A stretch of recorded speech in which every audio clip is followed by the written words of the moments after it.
Hello दोस्तों, welcome to Ram Lakhan classes. आज हम पढ़ेंगे बिहार की संपूर्ण जानकारी, वो भी एक ही वीडियो में। यह वीडियो बहुत ही इम्पोर्टेंट एवं महत्वपूर्ण होने वाली है, इसलिए इस वीडियो को पूरा ध्यान से ज़रूर देखें। हाँ, और एक और रिक्वेस्ट है कि आप अपने दोस्तों के साथ इस वीडियो को शेयर भी कर सकते हैं, जिससे सब लोगों को इस वीडियो से मदद मिल सके। ठीक है, तो इस वीडियो में हम लोग आज बिहार की जानकारी पढ़ेंगे। उसमें हम लोग पढ़ेंगे बिहार के लोक नृत्य और यहाँ के प्रमुख त्योहारों के बारे में, यहाँ की प्रमुख नदियों की, बिहार की झीलों के बारे में पढ़ेंगे। राष्ट्रीय उद्यान कौन कौन से हैं, पर्यटन स्थल कौन कौन से घूमने जा सकते हैं बिहार में महत्वपूर्ण, और प्रमुख व्यक्ति कौन कौन से यहाँ पर प्रमुख जो व्यक्ति हुए हैं।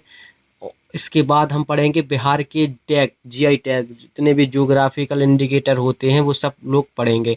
और पढ़ेंगे यहाँ की विश्व धरोहर स्थल, वर्ल्ड हेरिटेज साइट वगैरह भी पढ़ेंगे। और इसके बारे में बिहार की जानकारी भी जाएंगे, पढ़ेंगे कि जनसंख्या कितनी है, क्षेत्रफल कितना है, कौन कौन सी कहाँ की कौन ज़िले की जनसंख्या ज़्यादा है, किस ज़िले का क्षेत्रफल ज़्यादा है, यहाँ की सीमाओं के बारे में बहुत कुछ अपन लोग इस वीडियो से पढ़ेंगे। इसलिए इस वीडियो को बहुत ध्यान से पूरा जरूर देखें। ठीक है, यह वीडियो बहुत इंटरेस्टिंग होने वाला है। चलो तो शुरू करते हैं बिहार की जानकारी। तो सबसे पहले अपन लोग पढ़ेंगे क्या, बिहार की स्थापना कब हुई थी। उसी को, जब बिहार की जो स्थापना हुई थी उसी को क्या है, बिहार का वो दिन भी बोलते हैं, उसी को क्या है, बिहार दिवस बोलते हैं।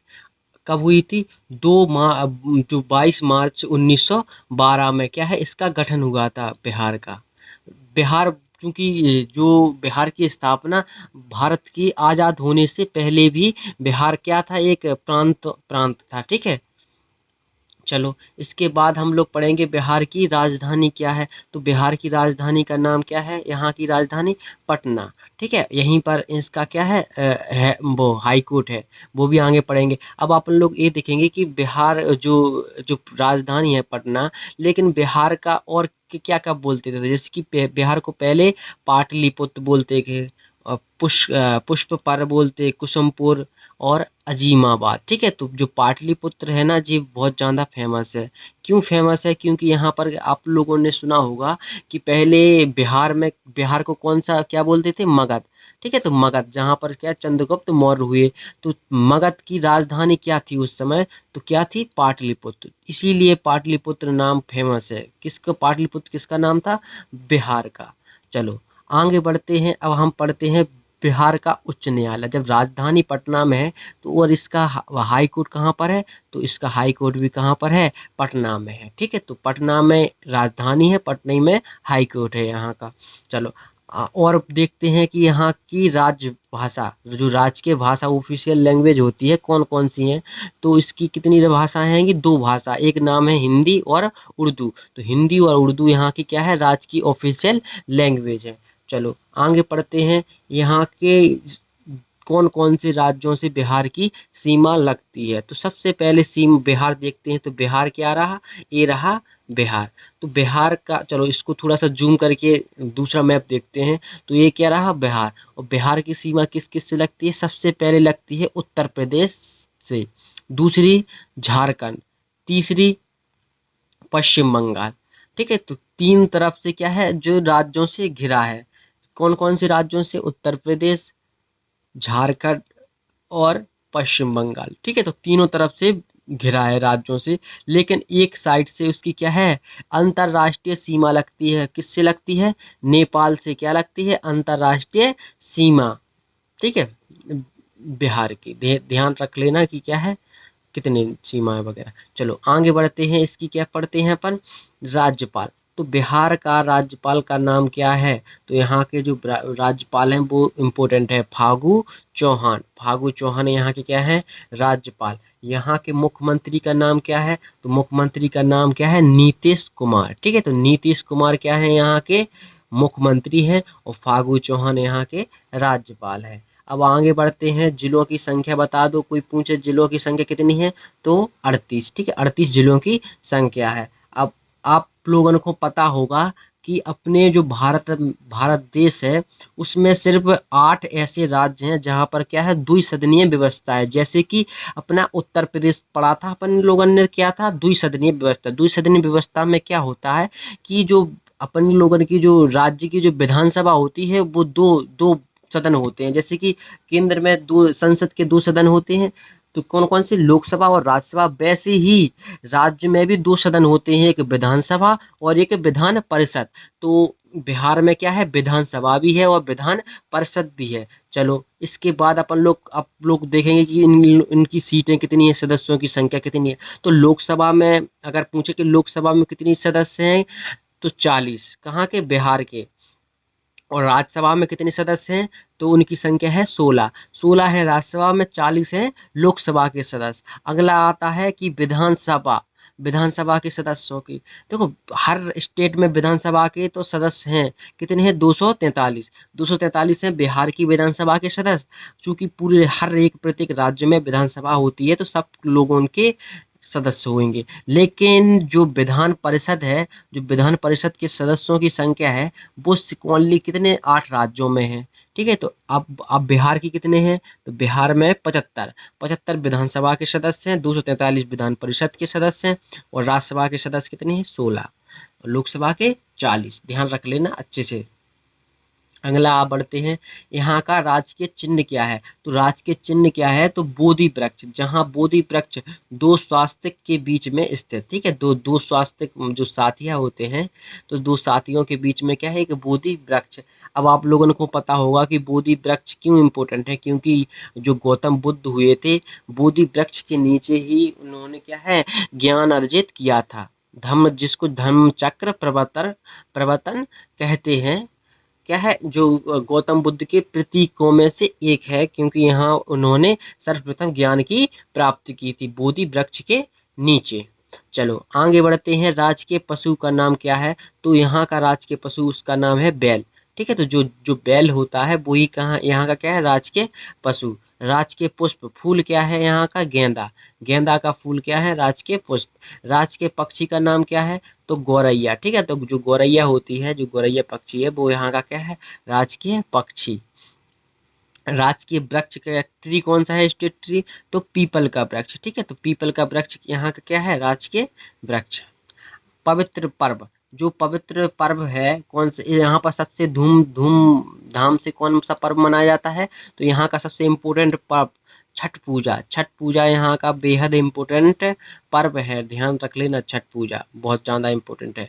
प्रमुख वन प्रकार, किस प्रकार के यहाँ वन प्रमुखता से पाए जाते हैं तो कौन सा उनका नाम है पर्णपाती। पर्णपाती वन क्या कहलाते हैं तो पर्ण, पर्ण माने पत्ता, पाती माने पतना। तो ऐसे वन जो पतझड़ के मौसम में क्या है उनके पत्ते झड़ जाएं तो ऐसे वनों को हम पर्णपाती वन कहते हैं। ये इस प्रकार के वन बिहार में बहुत ज़्यादा मात्रा में पाए जाते हैं। अगला क्वेश्चन आता है कि प्रमुख चित्रकला, यहाँ की पेंटिंग का नाम क्या है तो सबसे इम्पोर्टेंट, बहुत इम्पोर्टेंट है यहाँ की पेंटिंग का नाम क्या है मधुबनी पेंटिंग। ठीक है, यहाँ की क्या है बहुत इम्पोर्टेंट। जैसे कि पटचित्र पश्चिम बंगाल की है, ऐसे ही मधुबनी कहाँ की है बिहार की जो चित्रकला है।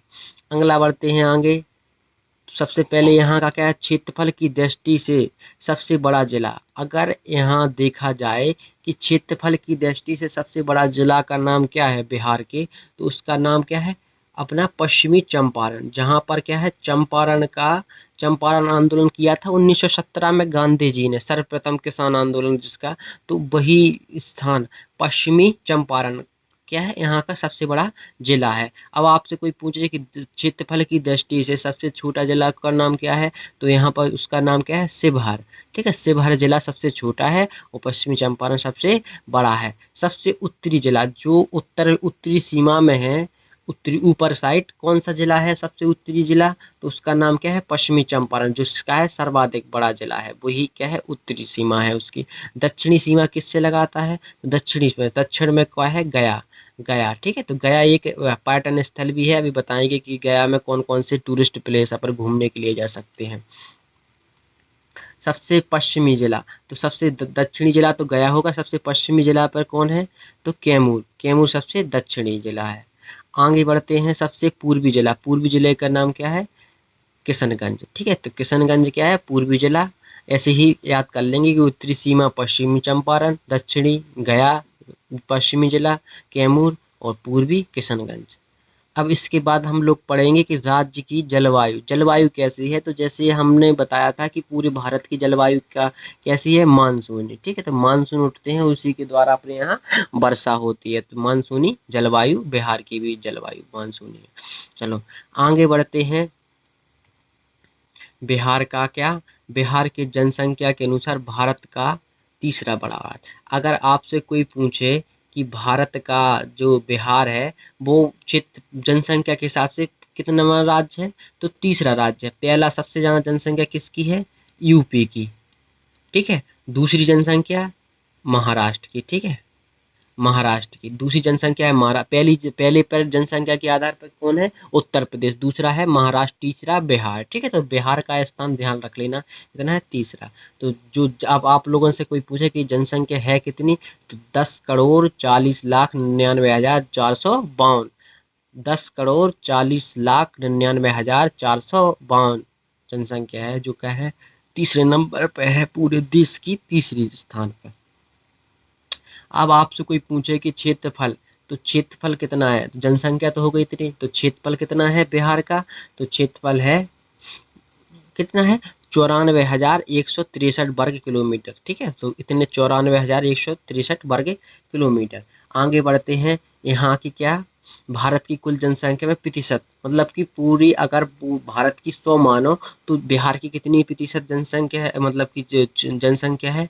तो 8.60। ठीक है, तो 8.60% बिहार में निवास करती है जनसंख्या। क्षेत्रफल काफ़ी कम है, जनसंख्या काफ़ी ज़्यादा है, इसीलिए यहाँ यहाँ का तो क्या है? साक्षरता दर बहुत ज़्यादा कम है। ठीक है, तो यहाँ की साक्षरता दर सबसे कम है, क्योंकि जितनी ज़्यादा जनसंख्या होगी उतनी ज़्यादा पढ़ने की फैसिलिटी कम होगी। सर्वाधिक जनसंख्या वाला, अगर तुमसे कोई पूछे कि बिहार में सबसे जनसंख्या के हिसाब से तीसरा स्थान है, लेकिन सबसे ज़्यादा जनसंख्या किस जिले में है, तो उसका नाम क्या है? ठीक है, तो अब उसका पढ़ेंगे क्या? पटना। ठीक है, तो पटना की जो जनसंख्या देखो, ये लिखिए कितनी? 58,38,465। इतनी जनसंख्या है कि जितने के लेंगे, पटना में सबसे ज़्यादा जनसंख्या पाई जाती है। न्यूनतम क्या है? न्यूनतम जनसंख्या, तो न्यूनतम जनसंख्या किस जिले में है? तो न्यूनतम जनसंख्या है शेखपुरा में। ठीक है, शेखपुरा में इतनी जनसंख्या है, ये भी अपन लोग देख लेंगे, देखना हो तो। शेखपुरा में सबसे कम जनसंख्या है। अब आगे बढ़ते हैं, इसकी क्या यहाँ की क्या जानना है? जनसंख्या घनत्व। यहाँ का जनसंख्या घनत्व क्या होता है कि 1 किलोमीटर पर कितने व्यक्ति निवास करते हैं। तो 1 किलोमीटर पे जितने व्यक्ति निवास करेंगे उसी को क्या है? जनसंख्या घनत्व कहते हैं। लेकिन जो बिहार है उसमें क्या है? 1 किलोमीटर में कितने? 1,106 इतने व्यक्ति 1 किलोमीटर में क्या है? निवास करते हैं। इसीलिए देश में पहला स्थान क्या है? बिहार का है, जनसंख्या घनत्व में पहला स्थान है बिहार का, ध्यान रख लेना। चलो आगे बढ़ते हैं, क्या देखेंगे? जनसंख्या घनत्व व्यक्ति। चलो जनसंख्या घनत्व, अरे यार डबल, जी तो डबल लग गया। ठीक है, चलो कोई दिक्कत नहीं है, एक याद रखने का। 1,106 क्या है? जनसंख्या घनत्व है। सर्वाधिक जनसंख्या घनत्व वाला जिला। अब जनसंख्या तो देख लिए कि जनसंख्या घनत्व सबसे ज़्यादा है, लेकिन सबसे ज़्यादा जनसंख्या घनत्व किस जिले में है? तो उसका भी नाम अपन लोग क्या है? देख लेंगे। तो उसका नाम क्या है? आगे देखो, शिवहर। शिवहर में क्या है? सबसे ज़्यादा जनसंख्या घनत्व है। इसमें 1 किलोमीटर में 1,880 लोग रहते हैं। ठीक है, 1,880 लोग निवास करते हैं। न्यूनतम जनसंख्या वाला, तो अधिकतम तो शिवहर हो गया, तो न्यूनतम जनसंख्या वाला जिला कौन सा है? तो उसका नाम है कैमूर। ठीक है, कैमूर, जिसको भभुआ भी बोलते हैं। यहाँ सिर्फ 1 किलोमीटर में ओनली 488 लोग ही निवास करते हैं। इसके बाद अपन लोग देखेंगे, क्या देखेंगे? साक्षरता दर। जैसे कि अब हमने बताया था कि साक्षरता दर सबसे ज़्यादा कहाँ पर है? बिहार की साक्षरता दर सबसे कम है, क्योंकि यहाँ पर क्या है? पढ़े लिखे बहुत कम है। कि इतनी कितनी है साक्षरता? 61.86%। पूरे भारत की 61.86% है यहाँ की, जिसमें से 71.20 है पुरुषों की और 51.50 है महिलाओं की साक्षरता दर। ठीक है, ध्यान रख लेना। आगे बढ़ते हैं। सर्वाधिक साक्षरता दर वाला जिला, तो सर्वाधिक साक्षरता किस जिले में है, तो उसका भी नाम अपन लोग देख लेंगे। उसका नाम क्या है, रोहतास। ठीक है, तो रोहतास जो जिला है वहाँ पर साक्षरता सबसे कम है। सबसे चलो, सब सर्वाधिक साक्षरता दर हैगी रोहतास में, और सबसे कम कम हैगी किस जिले में, सबसे कम न्यूनतम साक्षरता दर किस जिले में है, तो उसमें भी लिख लेंगे पूर्णिया। ठीक है, तो पूर्णिया में सिर्फ ओनली कितने 51.08% ही साक्षरता दर है यहाँ पूर्णिया में, सबसे कम, रोहतास में सबसे ज़्यादा। अब आप लोग देखेंगे कि पुरुषों की साक्षरता दर, पुरुषों में साक्षरता दर सबसे ज़्यादा कहाँ किस जिले में है, पुरुषों की साक्षरता दर। अभी तो क्या पढ़ रहे थे, जो टोटल तो रोहतास में थी सबसे ज़्यादा और पूर्णिया में सबसे कम, लेकिन पुरुषों की भी क्या है, रोहतास में सबसे ज़्यादा साक्षरता दर है। कितनी है, 82.88। न्यूनतम महिलाओं की साक्षरता दर सबसे कम कुछ जिला में है, तो उसका भी अपन लोग नाम याद कर लेंगे, किस का क्या नाम है, सहरसा। ठीक है, सहरसा में। अब आप लोग को देखोगे लिंग अनुपात। लिंग अनुपात क्या होता है कि 1000 पुरुषों पर कितनी महिलाएं रहती हैं बिहार में, कि 1000 पुरुष हैं कि तो कितनी महिलाएं रहती हैं, 1000 पुरुष, तो 918 महिलाएं रहती हैं 1000 पुरुषों पर। यही क्या है, लिंग अनुपात कहलाता है। तो सर्वाधिक लिंग अनुपात वाला जिला कौन सा है, तो उसका नाम है गोपालगंज। गोपालगंज में 1021, मतलब कि 1000 व्यक्तियों पर 1021 सबसे ज़्यादा लिंग अनुपात है गोपालगंज का, ध्यान रख लेना। ठीक है, न्यूनतम लिंग अनुपात किस जिले का है, तो उसका नाम क्या है, मुंगेर। ठीक है, तो मुंगेर में सिर्फ ओनली कितनी 876 ही औरतें निवास करती हैं, 1000 पुरुषों पर 876 औरतें हुए हैं किसमें, मुंगेर में। अब आप लोग पूछे कि शिशु लिंगानुपात, तो जो अपन लोग बात कर रहे हैं 0 से 6 वर्ष के बीच के बच्चों की। ठीक है, तो जो जन्म से 6 वर्ष से नीचे नीचे बच्चों के साक्षरता दर, मतलब कि जो लड़का लड़की, तो अपन लोग 1000 लड़का पे कितनी 935 लड़कियां हैं। ठीक है, कितनी किसकी, पूरे बिहार की साक्षरता दर। अब आप लोग देख लोगे साफ सर्वाधिक साक्षरता, अब शिशु का लिंग अनुपात देख रहे हैं कि शिशु का लिंग अनुपात, छोटे छोटे बच्चे हैं उनके लिंग अनुपात सबसे ज्यादा किस जिले में है, तो उसका नाम क्या है, किशनगंज में सबसे ज्यादा क्या है, शिशु का लिंग अनुपात सबसे ज्यादा है 971। ठीक है, न्यूनतम शिशु का लिंग अनुपात किस जिले में है, तो उसका नाम भी अपन लोग याद कर लेंगे, वैशाली। वैशाली जिला गौतम बुद्ध से भी रिलेट था, क्योंकि यहाँ पर वैशाली में क्या थी, इन्होंने सर्वाधिक उपदेश दिए थे, किसने, गौतम बुद्ध ने, ध्यान रख लेना। अब आगे बढ़ते हैं अपन लोग किसके बारे में, सर्वाधिक नगरीय जनसंख्या की किस जिले में, नगरीय जनसंख्या जो होती है वो किस जिले में सर्वाधिक है, तो पटना में सबसे सबसे ज़्यादा जो नगरीय जनसंख्या, दो प्रकार की होती है, या तो गांव में रहेगी या तो कहाँ पर रहेगी, नगर में। तो सबसे नगरीय जनसंख्या कहाँ पर है, पटना में, और सबसे कम नगरीय जनसंख्या किस में है, शिवहर में। तो अपन लोग कह सकते हैं सबसे कम न्यूनतम नगरीय संख्या, मतलब कि क्या है, अधिकतम ग्रामीण संख्या है। ठीक है, ध्यान रख लेना, अधिकतम गांव हुई। कुल जनसंख्या में ग्रामीण जनसंख्या प्रतिशत, जो ग्रामीण जनसंख्या है उसका प्रतिशत किसमें लगभग कितना है, 88.71%। ठीक है, कुल जनसंख्या का ग्रामीण जनसंख्या, इतनी ग्रामीण लोग यहाँ पर पाए जाते हैं, इसलिए यहाँ का क्या है, साक्षरता सबसे कम है, क्योंकि ग्रामीण लोग बहुत कम पढ़े लिखे होते हैं। जनसंख्या में नगरीय नगरीय जनसंख्या का भी प्रतिशत देख लो तो कितना है, 11.29। ठीक है, तो इसको इसमें से जिन दोनों का टोटल 100 होगा, तो अगर 88 अगर ग्रामीण होंगे जनसंख्या, तो 11.29 नगरीय होगी। अब इसके बाद ये देख लो कि सर्वाधिक नगरीय जनसंख्या का प्रतिशत। अब अगर सर्वाधिक नगरीय जनसंख्या किस में सर्वाधिक जनसंख्या प्रतिशत है, कि तो पटना में क्या है, प्रतिशत बहुत ज़्यादा है किसका, नगरीय जनसंख्या कितना है, 43.07, इतने परसेंट रहते हैं। पूरा 100% पटना है, तो उसमें से 43.07% क्या है, नगरीय जनसंख्या, नगरीय लोग रहते हैं। न्यूनतम नगरीय लोग कहाँ पर रहते हैं, समस्तीपुर में। ठीक है, 3.47%, बाकी के हिस्से में क्या है, ग्रामीण हिस्सा है। अब आप लोगों से कोई पूछे कि कुल जनसंख्या में अनुसूचित जनजाति, जो एससी जो कैटेगरी के जो लोग होते हैं, वो कुल जनसंख्या में कितने प्रतिशत, 15.9% क्या है एससी, कहाँ पर, बिहार की, बिहार में इतने एससी हैं कि अनुसूचित अनुसूचित जाति जनसंख्या सर्वाधिक किस जिले में अनुसूचित जनजाति पाई जाती है, तो उसका नाम है गया। ठीक है, उनकी संख्या भी आप लोगों को देख लो इतनी है।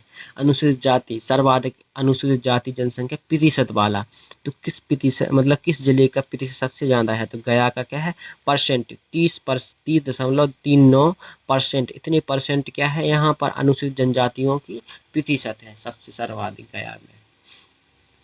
न्यूनतम अनुसूचित जाति संख्या जनसंख्या किस जिले में अनुसूचित जाति सबसे क्या है कम है, सबसे कम अनुसूचित जाति का कहाँ पर है, एससी के लोग कहाँ पर है, तो उसका आंसर है शिवहर में। ठीक है, शिवहर में। अब आगे बढ़ते हैं, थोड़ा सा लेट चल रहा है, कोई दिक्कत नहीं।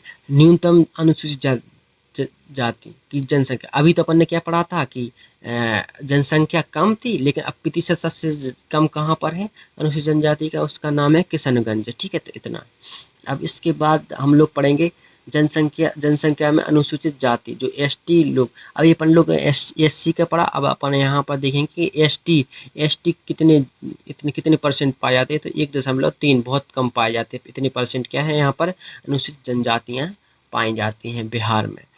आप लोगों को पूछे कि सर्वाधिक मतलब कि किस जिले में सर्वाधिक जनजातियां पाई जाती हैं अनुसूचित, तो पश्चिमी चंपारण जो क्या था उत्तरी बिंदु भी था, और सबसे बड़ा क्या था क्षेत्रफल के हिसाब से जिला भी। तो यहीं पर क्या है सब सर्वाधिक अनुसूचित जनजाति पाई जाती है। न्यूनतम अनुसूचित जनजाति किस जिले में पाई जाती है, तो शिवहर में। ठीक है, तो शिवहर में कितनी है 318, ओनली कितनी 318 इतनी ही अनुसूचित जनजातियों की संख्या पाई जाती है। अब आगे पढ़ते हैं, आप लोगों से कोई पूछे कि सर्वाधिक जनसंख्या प्रतिशत के हिसाब से किस जिले में पाई जाती है, तो उस जिले का भी अपन लोग नाम देख लेंगे कहाँ पर पाई जाती है, पश्चिमी चंपारण में। जिसमें जनसंख्या ज़्यादा होगी उसी में प्रतिशत भी ज़्यादा है, कितना है वो आप लोग यहाँ पर देख लो। तो यहाँ पर न्यूनतम अनुसूचित जनजातियों की जनसंख्या प्रतिशत वाले तो कितने जिले हैं, तो औरंगाबाद, खगड़िया, समस्तीपुर। ठीक है, तो ये सब क्या है न्यूनतम जनसंख्या प्रतिशत के बारे में जिले हैं। अब यहाँ के अब अपन लोग पढ़ते हैं क्या है इम्पोर्टेंट चीज़, सबसे इम्पोर्टेंट क्या है यहाँ के प्रमुख लोक नृत्य जो फोक डांस होते हैं। तो बिहार के फोक डांस कौन कौन से हैं, तो पहला है कट घोड़वा। ठीक है, तो जो घोड़ा जैसी आकृति पे क्या है जे पुतला जैसा बना रहता है घोड़ा के, तो उसको क्या बोलते हैं कट घोड़वा। ये जो डांस होता है जो बिहार का इम्पोर्टेंट डांस है। छऊ बेहद इम्पोर्टेंट, स्टार बना लो। ठीक है, स्टार इम्पोर्टेंट है, जो पूछा जाएगा परीक्षा में। छऊ छऊ कहाँ का है, बिहार का लोक नृत्य है। लोंडा, ठीक है, तो जो लोंडा है नाच, लोंडा नाच। ठीक है, तो ये क्या है यहाँ का लोक नृत्य। धोबिया, तो धोबिया नृत्य भी कहाँ का, बिहार का। झिझिया झिझिया नृत्य भी बिहार का। कर्मा इम्पोर्टेंट है। डोम कच्छ भी यहाँ का बिहार का लोक नृत्य। झरनी, तो झरनी भी। ठीक है, तो याद कर लेना लोक नृत्य। ठीक है, अब त्योहार, तो त्योहारों में हमने बताया था कि इनका जो राजकीय पर्व भी है, स्टेट फेस्टिवल भी छठ पूजा था। छठ पूजा इम्पोर्टेंट त्योहार है, ध्यान रख लेना त्योहार। जो इष्ट को स्टार बना लो। ठीक है, सबसे इम्पोर्टेंट है। बिहुआ बिहुला, तो बिहुला त्योहार भी यहाँ का इम्पोर्टेंट है। नाग पंचमी जिसमें ना सांपों की पूजा की जाती है। रामनवमी जिसमें राम सीता लक्ष्मण की क्या है यात्रा वगैरह निकाली जाती हैं। होली, होली तो हर जगह है, प्रत्येक स्टेट में होली मनाई जाती है। दिवाली भी हर पूरे भारत देश में मनाई जाती है। तो इसलिए सबसे इम्पोर्टेंट क्या हो गया है यहाँ की छठ पूजा त्योहार सबसे ज़्यादा इम्पोर्टेंट, बिहुला और छठ पूजा ध्यान रख लेना। ठीक है, नदी, कौन कौन सी नदी यहाँ की प्रमुख नदी है बिहार की, तो सबसे पहले क्या है गंगा नदी भी बिहार के पटना में। पटना भी क्या है पटना से निकली है। पटना किस नदी के किनारे है, गंगा नदी के किनारे, ध्यान रख लेना पटना। अब आप लोगों को पूछे कि घाघरा, तो घाघरा नदी किसकी, गंगा नदी की सहायक नदी है, जो क्या है बिहार में ही मिलती है गंगा से। सोन नदी चूंकि सोन नदी कहाँ से, अमरकंटक से निकली है, जो पटना में क्या है गंगा में मिलती है सोन नदी। गंडक नदी भी क्या है भागलपुर में क्या है गंगा की सहायक नदी है। पुनपुन नदी, ठीक है, पुनपुन नदी भी गंगा की सहायक नदी है। कोसी, कोसी बिहार का शोक बोलते, कोसी नदी है जो उसको क्या है वो बिहार का शोक बोलते हैं। कर्मनाशा नदी यहाँ की इम्पोर्टेंट नदी है। महानंदा, महानंदा कहाँ पर आ, महानंदा तो महानंदा भी कहाँ पर, इसकी सहायक नदी है गंगा की, ठीक है ध्यान रख लेना। गंगा की सहायक नदी है, बाएं तट की सहायक नदी है गंगा की। कमला यहाँ की प्रमुख नदी है, ठीक है। ये सब नदियाँ हो गई। उसके बाद क्या पढ़ेंगे अपन, झील। तो झील में कांवर झील, ठीक है इम्पोर्टेंट झील है। दुआ कुंड, ठीक है दुआ कुंड, सीता कुंड और घोड़ा कटोरा कुंड झील, ठीक है। तो घोड़ा कटोरा में क्या है, बुद्ध की बीच में एक मूर्ति है घोड़ा कटोरा में, ठीक है। सीता कुंड ये क्या है, सीता जी का मंदिर है सीता कुंड। और ये यहाँ है दुआ कुंड, ठीक है। ये क्या है दुआ कुंड और ये कांवर झील। तो ये दोनों ये जो झील है जो कांवर झील, ये इम्पोर्टेंट झील है, ठीक है। ध्यान रख लेना कांवर झील कहाँ पर है, बिहार की इम्पोर्टेंट झील है। अब उसके बाद पढ़ेंगे यहाँ का राष्ट्रीय उद्यान। तो कोई पूछे कि बिहार का राष्ट्रीय उद्यान, तो एकमात्र राष्ट्रीय उद्यान है उसका नाम क्या है, वाल्मीकि राष्ट्रीय उद्यान। ध्यान रख लेना वाल्मीकि राष्ट्रीय उद्यान यहाँ का इम्पोर्टेंट है। उसके बाद पढ़ेंगे वन्यजीव अभ्यारण्य। तो यहाँ के वन्यजीव अभ्यारण्य कैमूर वन्यजीव अभ्यारण्य, ठीक है। कैमूर एक जिला का नाम भी है और कैमूर वन्यजीव अभ्यारण्य भी है बिहार का। कुशेश्वर अस्थाना पक्षी अभ्यारण्य, ठीक है। ये वन्यजीव अभ्यारण्य नहीं है, ये क्या है पक्षी अभ्यारण्य, बर्ड सेंचुरी, ठीक है ध्यान रख लेना। वाल्मीकि, वाल्मीकि क्या है राष्ट्रीय उद्यान भी है और वाल्मीकि क्या है वन्यजीव अभ्यारण्य भी है, जहाँ पर टाइगर वगैरह देखो जी है। कैमूर वन्यजीव अभ्यारण्य और वाल्मीकि ये दोनों इम्पोर्टेंट है। आगे चलते हैं विक्रमशिला गंगात्मक डॉल्फिन। ये डॉल्फिनों के लिए क्या है, गंगा की जो डॉल्फिन होती हैं, तो गंगा में डॉल्फिन में एक वन्यजीव अभ्यारण्य जिसके संरक्षण के लिए क्या है एक वन्यजीव अभ्यारण्य घोषित किया गया है डॉल्फिनों के लिए। और आप लोगों को पता होगा कि हमारा राष्ट्रीय जलीय जीव का नाम क्या है, तो गंगे डॉल्फिन, गंगा में पाई जाने वाली डॉल्फिन हमारा भारत का राष्ट्रीय जलीय जीव है।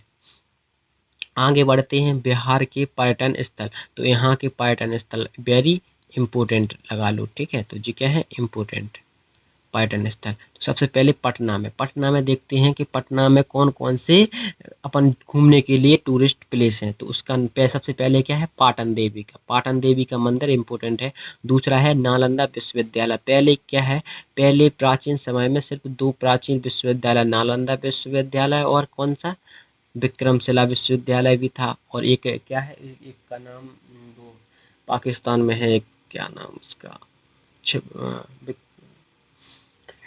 चलो ये देख लो कि नालंदा विश्वविद्यालय और पाटन देवी मंदिर, ठीक है। तो ये दोनों क्या है यहाँ के टूरिस्ट प्लेस पटना में। अगला आता है गया। गया में क्या क्या है, तो बुद्ध प्रतिमा, एक क्या है सर्वाधिक बहुत ऊंची बुद्ध प्रतिमा है कहाँ पर, गया में। और महाबोधि मंदिर, एक महाबोधि जो मंदिर है वो भी कहाँ पर है, गया में।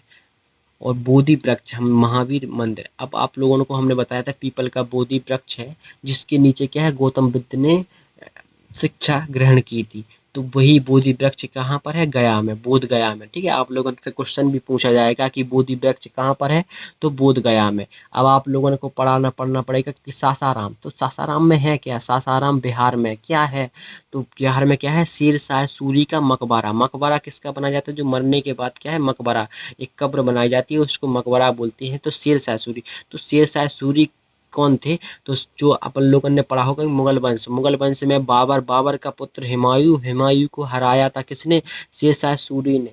तो शेरशाह सूरी ने हुमायूं को हरा दिया था, तो बाद में वो क्या है फिर हुमायूं ने फिर से शेरशाह सूरी को हरा दिया था। तो वही शेरशाह सूरी है, उसकी मृत्यु के बाद मकबरा बनाया गया था सासाराम बिहार में। और शेरशाह सूरी के नाम पर क्या है एक GTB रोड, ठीक है ग्रैंड ट्रंक रोड भी है इसी के नाम पर, शेरशाह सूरी के नाम पर। आप लोगों को पढ़ा होगा कि आरा, तो आरा में क्या है, तो आरा में एक चतुर्भुज नारायण मंदिर, ठीक है, यह इम्पोर्टेंट मंदिर है चतुर्भुज नारायण का मंदिर। एक है यहाँ पर मंदिर है नौलखा का मंदिर, ठीक है। तो नौलखा का मंदिर यहाँ पर इम्पोर्टेंट मंदिर है। अब आप लोगों ने से पूछा, आप लोगों को पता होगा कि जो राम जी की पत्नी सीता थी, माता सीता, तो उनकी जन्मभूमि कहाँ पर मानी जाती, बिहार में। जनकपुरी की थी ना, जनकपुर की, तो जनकपुर कहाँ पर था, बिहार में ही। आप लोगों को पता होगा कि भगवान महावीर, यहाँ पर भगवान जो जैन धर्म के जो महावीर हुए, तो वो उनकी जन्मभूमि भी क्या है, बिहार ही में, ठीक है। तो बिहार में ध्यान रख लेना। अब आगे बढ़ते हैं कि यहाँ पर कौन कौन से प्रमुख व्यक्ति का जन्मभूमि जन्म स्थल है। तो सबसे इम्पोर्टेंट है राजेंद्र प्रसाद। आप लोगों को पता होगा कि राजेंद्र प्रसाद कौन है, तो यह हमारे भारत देश के पहले राष्ट्रपति कौन हुए, राजेंद्र प्रसाद। अब आप लोग दूसरा है वीर कुंवर सिंह। अब वीर कुंवर सिंह कौन है, तो आप लोगों ने 1857 की क्रांति में पढ़ा होगा कि जब मंगल पांडे बैरकपुर छावनी से कर रहे थे विद्रोह, झांसी की रानी कहाँ से, झांसी से विद्रोह कर रही थी, नाना साहब तात्या टोपे कानपुर से कर रहे थे। ऐसे ही वीर कुंवर सिंह कहाँ से विद्रोह कर रहे थे 1857 की क्रांति में, तो बिहार से। ध्यान रख लेना, बिहार से, ठीक है। गुरु गोविंद सिंह, गुरु गोविंद सिंह भी कहाँ से के थे, बिहार के। अब गुरु गोविंद सिंह का नाम आप लोगों ने कहाँ सुना होगा, तो जो सिख धर्म के 10 गुरु हुए हैं, तो पहले गुरु तो गुरु नानक देव हुए, लेकिन 10वें गुरु थे, जो आखिरी गुरु बोलते हैं, तो उनका जन्म कहाँ पर हुआ था, बिहार में। जो आखिरी गुरु हुए हैं, इनके बाद कोई भी गुरु नहीं हुआ था। अगला आता है चाणक्य। जो चाणक्य जानते हो, चाणक्य नीति, जिसके द्वारा, चाणक्य कौन था, चंद्रगुप्त मौर्य का क्या था, गुरु थे। चंद्रगुप्त मौर्य के गुरु थे। उन्हीं उन्हीं ने उन्हीं के आदेश के, मतलब कि उन्होंने इनकी शिक्षा भी दी थी। चाणक्य को जितनी भी जो कलाबाजी होती है, जो नीति होती है, राजनीति, सब सब कुछ किन्हीं ने, चाणक्य ने ही सिखाई थी। उन्होंने अकेले ही क्या था, चंद्रगुप्त पूरे मगध पे उन्होंने शासन कर लिया था, चंद्रगुप्त ने, ठीक है। और किसकी स्थापना, चंद्रगुप्त मौर्य वंश की स्थापना कर दी थी। आप लोगों ने उसे पढ़ा होगा। आगे अपन लोग पढ़ेंगे आर्यभट्ट। तो आर्य जो भट्ट हुए हैं, जो भारतीय क्या थे, भारतीय गणितज्ञ हुए, ठीक है। आर्यभट्ट कौन थे, भारतीय गणितज्ञ। आगे बढ़ते हैं चंद्रगुप्त मौर्य। हम लोगों ने बताया था चंद्रगुप्त के गुरु के नाम क्या था, चाणक्य। चंद्रगुप्त को क्या थे, चंद्रगुप्त मौर्य वंश के पहले संस्थापक, नंद वंश का जिसने अंत किया था। और अंतिम राजा किसको मारा था, धनानंद को। आप लोगों ने चंद्रगुप्त एक सीरियल भी आता है, उसमें देखा होगा। अगला आता है जयप्रकाश नारायण। तो जय क्या थे, एक स्वतंत्रता सेनानी थी, ठीक है। ध्यान रख लेना, जयप्रकाश बेहद इंपॉर्टेंट है, जयप्रकाश नारायण। इनको लोकनायक की उपाधि मिली, जैसा जयप्रकाश नारायण को। अब बिहार के अपन लोग क्या पढ़ेंगे, जीआई टैग, ठीक है। जीआई टैग यहाँ के, बिहार के, जो सबसे पहले सुजनी कढ़ाई। एक सुजनी की क्या है, कढ़ाई। कढ़ाई जो साड़ियों पे कढ़ाई होती कपड़ा पे, तो वो सुजनी की कढ़ाई कहाँ की, बिहार की, जीआई टैग। मधुबनी पेंटिंग, हमने इम्पोर्टेंट बताया था कि यहाँ की प्रमुख चित्रकला भी क्या है, मधुबनी पेंटिंग। यहाँ की जो पेंटिंग है वो बेहद इंपॉर्टेंट है, स्टार बना लो। मधुबनी पेंटिंग पेपरों में आती ही आती है, बिहार के पेपरों में तो बेहद इंपॉर्टेंट है। जितनी भी बिहार पुलिस, बिहार टीचिंग के लिए आप लोग ध्यान जरूर रख लेना, ठीक है। भागलपुर सिल्क, जो भागलपुर यहाँ का क्या है, इम्पोर्टेंट जिला है। ध्यान रख लेना, जहाँ पर गंडक नदी गंगा से मिलती है, भागलपुर में। तो यहाँ की जो सिल्क होती है, साड़ियों की जो सिल्क, रेशम पे रेशमी साड़ी होती है भागलपुर की, वो जीआई टैग मिला है उनको। सिक्की घास, एक सिक्की घास होती है, घास होती है, उसके द्वारा अनेक प्रकार की बड़ी सुंदर सुंदर क्या है, वस्तुएं बनाई जाती हैं, ठीक है। घास की क्या है बनी वस्तुएं, उन्हीं को क्या है, जीआई टैग दिया गया है। अब आप लोगों को पता होगा शाही लीची। तो शाही लीची कहाँ की जीआई टैग है, तो बिहार का। कतरनी चावल, जो कतरनी चावल होते हैं, उनको क्या है, जीआई टैग मिला गया। जर्दालू आम, ठीक है, ध्यान रख लेना। मलिहाबादी आम तो लखनऊ के, मतलब लखनऊ में जीआई टैग मिला है, लेकिन जर्दालू आम कहाँ के, बिहार का जीआई टैग है। मगही पान, ठीक है, तो मगही पान कहाँ का है, जो पान है, मगही पान, बेताल जिसको भी बोलते हैं, बिहार का। सलाब खाजा, ठीक है, तो एक प्रकार के क्या है, खाद्य पदार्थ है, सलाब खाजा, उसको जीआई टैग मिला है। तो जीआई टैग कितनी, सुजनी कढ़ाई, मधुबनी पेंटिंग, भागलपुर सिल्क, सिक्की घास, लीची, कटरनी चावल, जर्दालू आम, मगही पान और सलाब खाजा। इतने इम्पोर्टेंट हैं ये, तो अभी इम्पोर्टेंट हैं तो जीआई टैग बहुत सारे, लेकिन जितने भी इम्पोर्टेंट है वो हमने सारे इसमें वीडियो में शेयर कर दिया आप लोगों से, ठीक है। अब इसके बाद पढ़ेंगे यूनेस्को की विश्व धरोहर स्थल। यहाँ पर किस विश्व धरोहर स्थल वर्ल्ड हेरिटेज साइट कौन कौन सी हैं? तो सबसे पहले क्या है, बोध गया में महाबोधि मंदिर। तो जो बोध गया में महाबोधि मंदिर है, महाबोधि हमने मंदिर बताया था क्या है, तो उसको क्या है विश्व धरोहर सूची में शामिल किया गया है। दूसरा है नालंदा महाविहार पुरातात्विक स्थल, जो पुरातात्विक प्राचीन स्थल है जो नालंदा महाविहार। आप लोगों को हमने बताया था कि जो गौतम बुद्ध होते हैं तो उसमें तीन चीज़ें बहुत बेहद इम्पोर्टेंट, एक तो विहार, दूसरा मठ और क्या है स्तूप। ठीक है, तो स्तूप मठ विहार।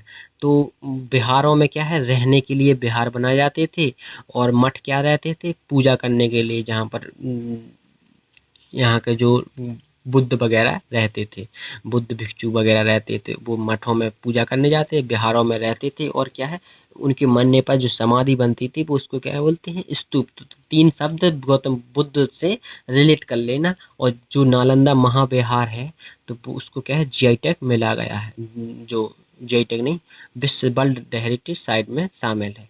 चलो, तो वीडियो हो गई है एंड। अगर यह वीडियो आप लोगों को अच्छी लगे तो हमारे चैनल को ज़रूर सब्सक्राइब कर लेना, और लाइक कमेंट और एंड अपने दोस्तों के साथ शेयर ज़रूर करना। ठीक है।